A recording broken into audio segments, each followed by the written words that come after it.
All right, we are going to get rolling with another live broadcast here from the show floor, the hub stage. All right. If you are curious about what Maria Robinson learned at her time in the deployment office of the Department of Energy, or what she's doing now that she and Jigger and everyone else were fired, come over to the hub stage and let's talk about it.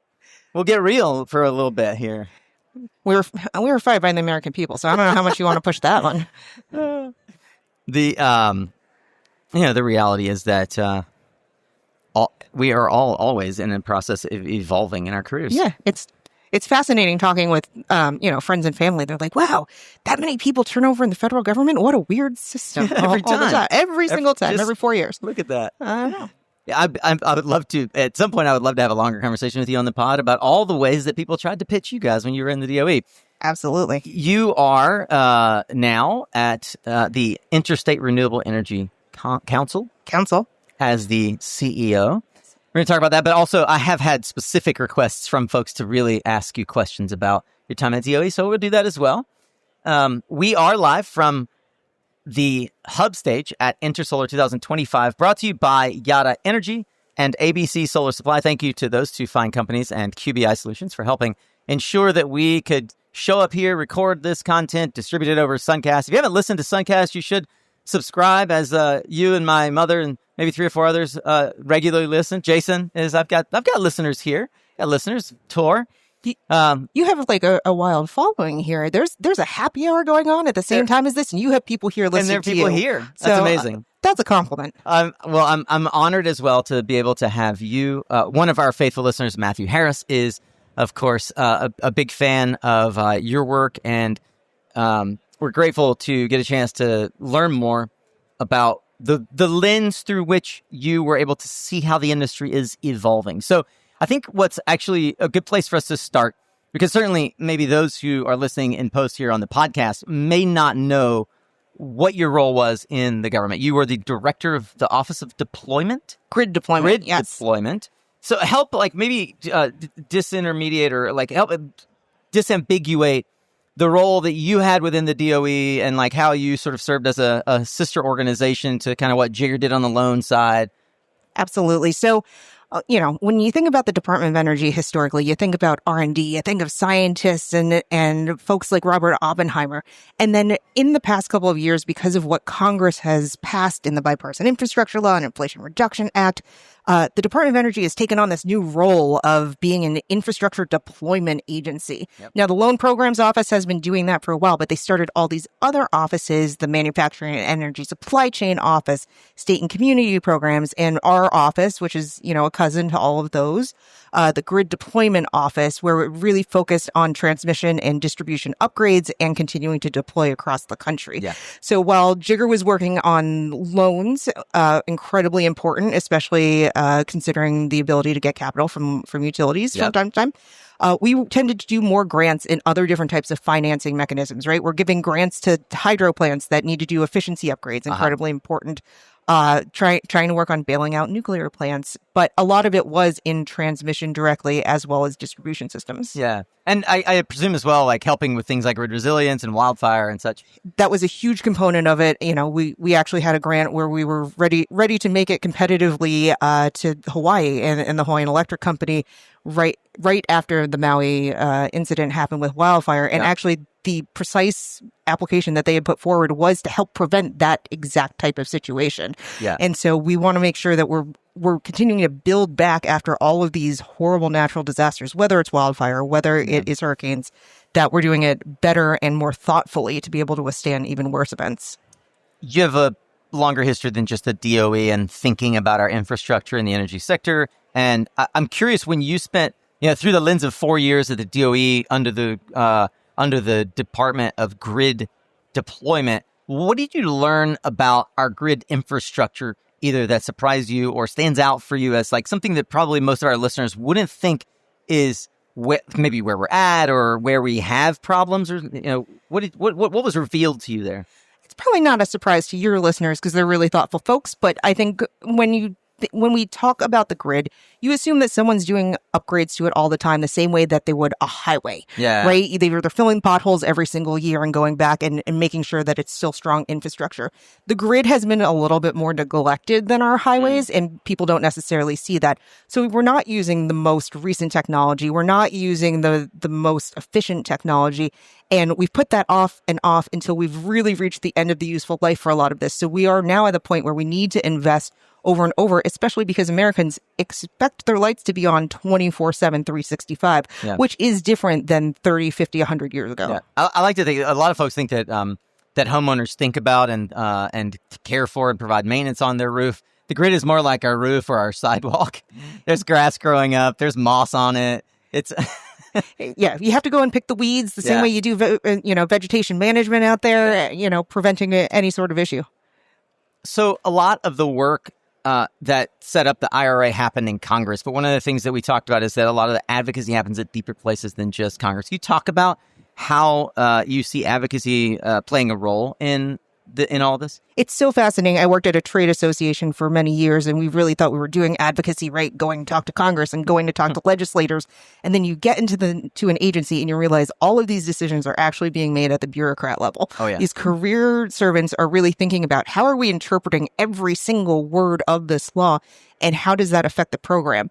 And so that nitty-gritty aspect really helped me better understand that all these decisions are really made at the agency level. So folks have to continue to tailor what that advocacy looks like in the hopes that we do see some sort of significant investment again in the future. What do you think that looks like at the ground game level for solar and battery energy storage developers and installers right now? So I think that they need to go in right now. This is more of a Congress play. I think some of the previous speakers were talking about with the IRA. It's happening right now with the budget process of figuring out where the different cuts are happening. But some of these individual decisions are still being made at the Department of Energy, whether they want to keep certain grants moving forward or potentially move in a different direction. And I think for solar manufacturing, that's a huge part of it. And basically every single project that got proposed for either the Office of Clean Energy demonstrations or manufacturing or relating to some of the grid pieces had some undergirding of the solar tax credit as a part of it, because everyone is pairing it with solar and storage in order to be able to move forward. So I think folks need to understand that, as well as continuing to up their advocacy at FERC, which continues to feel really difficult for folks to get into because the lingo is complicated and extremely technical. But much like utility commissions, more folks have to get involved at that level to understand what the decisions are being made. Well, what's a practical example of something that I would want to be involved in, even as a media company, that I could help advocate for at FERC? So right at FERC is trying to figure out, should transmission lines go across different regions or not? And you might say, yeah, that makes a lot of sense. It would be really strengthen the grid instead of being constrained by just the Eastern Connect versus the Western Interconnect, or between MISO and SPP. Right. And so you want to be able to go in and have that conversation so that they understand that this is important in order to have a really strong grid. Got it. Is there anything that you feel like the solar industry specifically gets unnecessarily wrapped up in? I think sometimes the solar industry, and we talked about this in some of the panels earlier today, feels a little bit more like they're fighting for one part of the market share. And in saying like the pie is only so large. And sometimes I think, the DERs versus the utility scale, so on and so forth. And now with load growth being part of the conversation, that pie is just almost infinitely large. And we have to figure out how to use an all of the above type solution in order to do that, whether you can have both VPPs and utility scale solar and not have to fight with each other for that same exact market share of investment. So you just use a good buzzword. I want to make sure that folks understand what you mean by load growth. Sure. So, historically, the amount of electricity that we've used in this country for, say, the past 20 years or so has been relatively constant, in part thanks to great energy efficiency measures that folks have moved forward with. And now with the rise of AI, with manufacturing, with, onshoring, which has been a priority of both Democrats and Republicans, we're suddenly seeing this massive uptick in electricity use that hasn't been considered and part of how utilities invest. And we're also seeing new players, these hyperscaler data companies, Google, Apple, trying to figure out how they're going to get enough electricity to power these massive data centers. Okay. I am, so the question I feel like on everyone's mind, I asked it of Jigger in the episode that I just published with him, is it makes sense that if we play by the rules, the loans that the loan office approved, like $5 billion or $4 billion to backstop Sunnova's fund, et cetera, like that those are safe in quotes. Your office was tasked more with grants. That feels a little less safe. What are your thoughts on the current administration's potential approach or repeal of the work that you did over the last 4 years? So, assuming that everyone is coloring inside the lines here, I think a lot of this is very safe. A lot of this money is fully obligated, which is a really complicated process to actually deobligate the money and then repurpose it to something else. It's like a 2 to 3 year process that's really, bureaucratically intensive. If you're coloring outside the lines, obviously a lot of things are possible. But we're starting to see, I think, in particular, every single state is getting some amount of formula funding in grants. And so I think there was a lot of conversation at the National Governors Association last week about making sure that some of that funding that they were expecting continues to move forward, because otherwise it's going to be impossible to budget for investments as a state. Yeah. I see the potential that it'll create a lot of stagnation and waiting, and that alone can kill industries, and certainly nonprofits or think tanks that are moving these pieces forward that industry itself can't move. Right. And we see that in what has happened to the National Institutes of Health of just making some policy changes or collapsing different parts of that industry that unfortunately, we're going to see the effects of 10, 20 years out. And the good news is that we have more of a private industry investment happening here. And I think that folks know that there needs to be all those wraparound support services like workforce training. And shout out to Megan, who is here from IREC doing that work. We are trying to make sure that all those pieces continue to move forward. It's just figuring out how to do that during this period of uncertainty. All right. So you spent 4 years at the prestigious Department of Energy. Have you seen the actual building itself? I have, The building is not that prestigious. Okay. Just making sure. It looks like Severance. Yes, it does. So, or Deliverance. I wonder if when you called your friends to tell them the big news that you had gone to the Interstate Renewable Energy Council, how is it met? So I think this is an area that I want to work on really hard, is making sure that people know who IREC is, because they do such incredible work, and especially working at the PUC level, right? Utility commissions are a complicated space where not a lot of folks have the time and the effort to do that. And Brian is here representing that as part of the organization. So really excited to dig in. I like organizations and I like challenges that are complex. So I think this is an area where we're trying to take on some of the harder problems just to make it easier for consumers on the other end, right? You want to be able, if you want solar on your house or you want an EV, you want it to be easy to be able to hook that up, to be able to install. But there are lots of regulatory barriers and lots of economic barriers to actually get there. And so that's what I think IREC does best, is do some of that difficult work to make it easier for consumers. What I feel like I also heard you say in there was that there wasn't a lot of brand recognition around IREC, and that's something that you're going to be working on in the early period. Absolutely. I think it's really important to be able to elevate some of the terrific work that's going on there, just because it is both some advocacy and some educational pieces. Yeah. And I think most would agree, and like my experience with IREC is world-class training, workforce development. We've got tomorrow Sean White up on the stage. He was the IREC Trainer of the Year, and IREC has established workforce development as a process and given legitimacy to workforce development. Help us understand more around the work that IREC does on the regulatory side, and kind of put it in, if we will, like put it in a box. Like, what does IREC do for the industry that the industry can't do for itself? So we understand that every solar installer can't actually be out there intervening in PUC dockets every day. You don't have that type of regulatory expertise, and part of it is an engineering problem, right?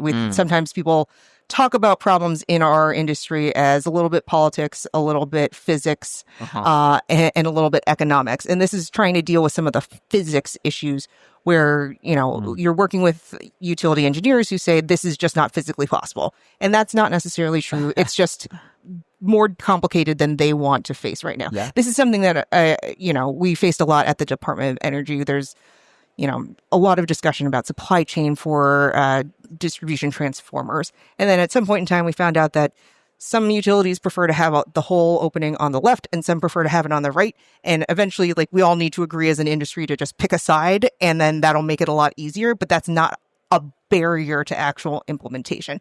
And so those are the kinds of issues that we have, like these really great regulatory engineers who are getting involved and trying to be part of that conversation that helps utility commissions hear a different perspective. Yeah. And, utility commissioners are incredibly strapped for time and for resources. It is unbelievable how much they have in front of them. Some of them are in charge of securities and exchanges in addition to like electric and water. Yeah. So trying to stretch and help them understand our industry that everyone here understands very deeply is a really difficult effort. And practically, does that look like writing papers, or how does it work? Writing comments, and a big part of that is writing papers so that people have something to reference as well.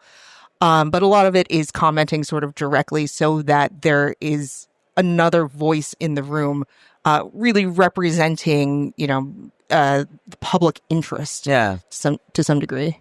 How much is an organization like IREC introducing new media, video, and things like that to the